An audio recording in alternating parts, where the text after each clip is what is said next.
Good evening students. So in the previous video I have already discussed what is potential energy, what is kinetic energy, all these things already I have discussed.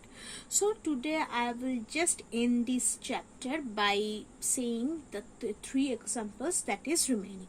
First is that bow and arrow. So there basically what is going on, basically there conversion of the energy is happening. How it is happening?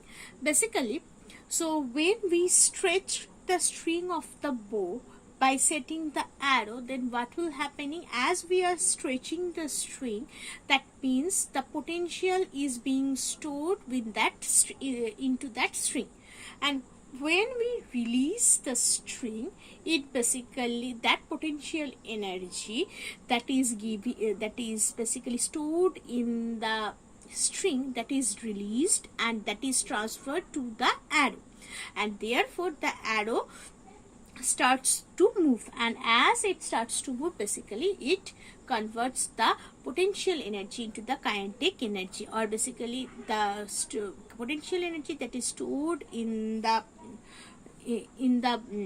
string, that is converted into the kinetic energy, which make the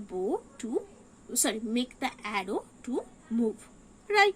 So this is one example. Next is that falling ball. So when a ball is fall from starting initially at the highest position, it has all the thing that is the potential energy. When it starts to fall, its potential energy gradually decreases and kinetic energy gradually increases, and in this way the ball starts to fall, and before touching the ground, its kinetic energy becomes maximum and potential energy becomes minimum. When it touches the ground, then all the kinetic energy it has, it basically converts into the either in sound energy or in heat energy. So this is the example, or this is the conversion of, in this way basically conversion is happening there. Okay, right? So again, there is another conversion, that is the when you throw some stones to a particular, what I can say, through a in a glass, right, in a glass window. So what is happening when you are throwing the stone, that means you are just not throw like this, you just put your hand behind and then throw it, right?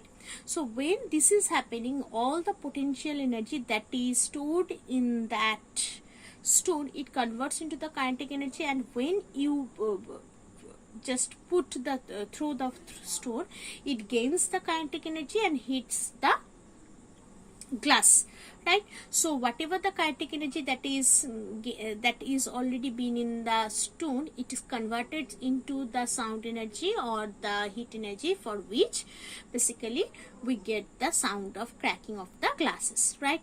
So in the similar way, basically these are the conversions of the potential to kinetic and kinetic to potential. So already I have discussed what is potential energy and what is kinetic energy. So from this chapter you can face the question like, what is potential energy, what is kinetic energy, write the expression of the potential energy, write the expression of the kinetic energy, what is gravitational potential energy. So next is that the expression always, as well as the unit of the potential energy and kinetic energy. Later on going the conversion, right? So suppose I have providing you a particular example. Suppose when you switch on your fan, then what is the energy conversion that is happening? So basically that is happening due to the electricity converted into the mechanical energy or rotational energy, you can say that, right? So when switch on, the fan starts to rotate, right? So that's why the electrical energy makes the motor inside the fan and to rotate, right? So therefore it is the rotational energy. So this kind of problem question you may face later on going, that the conversion, how you can throw an arrow through a bow. Later on, for a freely falling body, how the energy is converted, all these things you can face in your exam, right? So please study well through on this chapter. So today I am ending this. Thank you.